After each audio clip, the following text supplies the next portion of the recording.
Hello, xin chào các bạn đã quay trở lại với review 5 phút. Ở cuối tập trước, sau khi thức tỉnh thần quyến giả, Long Hậu Thần đã thành công hồi sinh toàn bộ nhân loại đã bị phe ma tộc sát hại trong mộng viện thiên đường. Có thể nói, diễn biến phim đã thay đổi khá nhiều so với nguyên tác. Mặc dù minh chính được buff có hơi quá đà, nhưng điều này chính là cơ sở cho một cuộc chiến lớn hơn sắp xảy ra.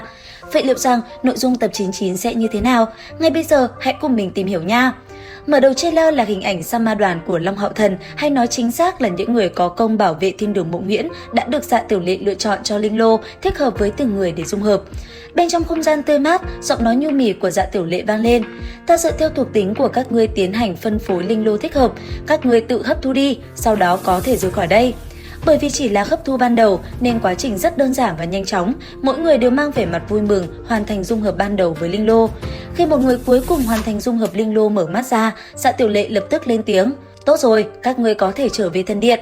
Tuy rằng ta có thể tiêu trừ khảo nghiệm các ngươi phải trải qua, khiến các ngươi tự tiến hành dung hợp cuối cùng với linh lô, nhưng khảo nghiệm cuối của Mộng Viện Thiên Đường tuyệt không thể thiếu, đó chính là linh lô hợp thành.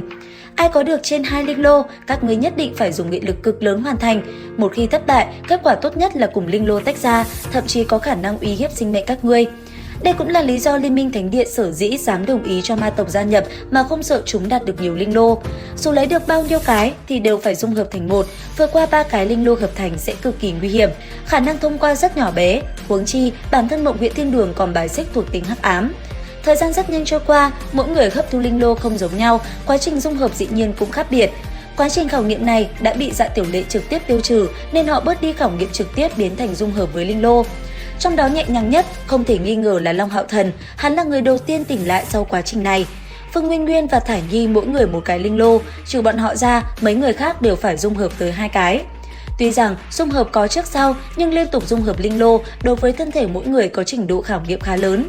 Linh lô này đã là cái thứ 3 Thải Nhi có được, nàng cũng là người duy nhất trong đám người lần này phải hoàn thành dung hợp 3 cái linh lô. Có thể thấy, Thải Nhi sắc mặt tái nhợt, mồ hôi không ngừng lan xuống mặt nàng, xung quanh thân thể nàng lan tỏa một tầng khí lưu xám. Sát ý bành trướng và xung quanh tràn ngập hơi thở sinh mệnh, nguyên tố bạo động không ngừng tràn ra. Ngay sau đó, ấn ký tử thần đã xuất hiện bên trong Mộng Viện Thiên Đường, điều này làm Dạ Tiểu Lệ vô cùng thất kinh. Mặc dù trong nguyên tắc không có nhắc tới, nhưng khả năng cao là sau khi hợp thành 3 cái linh lô thì Thải Nhi sẽ thức tỉnh thần quyến giả giống như Long Hậu Thần. Lần này, Tư Mã Tiên được Dạ Tiểu Lệ lựa chọn cho Tử Lôi Linh Lô và Quang Chi Trọng Ảnh để dung hợp. Quá trình dung hợp có thể dùng 2 chữ hỏa bạo hình dung. So với Tư Mã Tiên thì Lâm Hâm hạnh phúc hơn nhiều, 2 linh lô độ phù hợp với y cao kinh khủng, không cần y chủ động làm gì, linh lô đồng thời bắt đầu dung hợp vào người y. Hơn nữa, bản thân Lâm Hâm có lực khống chế hỏa nguyên tố vượt xa người thường, cho nên lúc dung hợp tựa như cá gặp nước.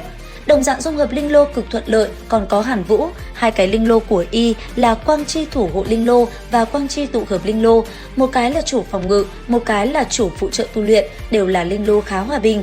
Trần Anh Nhi dung hợp có chút khó khăn hơn, trừ thời gian linh lô ra, cô còn được đến một cái linh lô khác thích hợp cho việc triệu hoán. Trong lúc cả đám đang hoàn thành quá trình dung hợp linh lô thì cũng trong lúc này, ở tại đại điện của Phong Tú, hình ảnh Lệnh Tiêu hốt hoảng chạy lại kêu lên: "Phụ hoàng, Bảo ca đã chủ động tiến vào Ma Long huyết lao." Nghe vậy, Phong Tú chợt cau mày, Ma Long huyết lao là nơi tra tấn tội nhân hiểm ác nhất của ma tộc. Dĩ nhiên, Phong Tú sẽ không ngăn cản, y đã công nhận năng lực của Long Hậu Thần có thể thay mình kế thừa vị trí ma thần hoàng nên cũng cho rằng A Bảo xứng đáng bị đưa tới nơi này. Về việc hắn có khả năng thoát ra để chuộc tội và cạnh tranh vị trí người thừa kế hay không thì phải xem năng lực của hắn tới đâu rồi. A Bảo rơi vào trạng thái thập tử nhất sinh thì Long Hậu Thần cũng không khá hơn là mấy. Sau khi hay tin người thừa kế của mình bị đám người Long Hậu Thần lấy mạng, 2 trong số những vị ma thần đã nổi trận lôi đình. Bởi thế rất nhanh thôi, một cuộc chiến đẫm máu sẽ nổ ra. Quá trình trả thù này sẽ diễn ra như thế nào? Theo dõi kênh để biết thêm chi tiết nha. Bây giờ thì xin chào và hẹn gặp lại các bạn.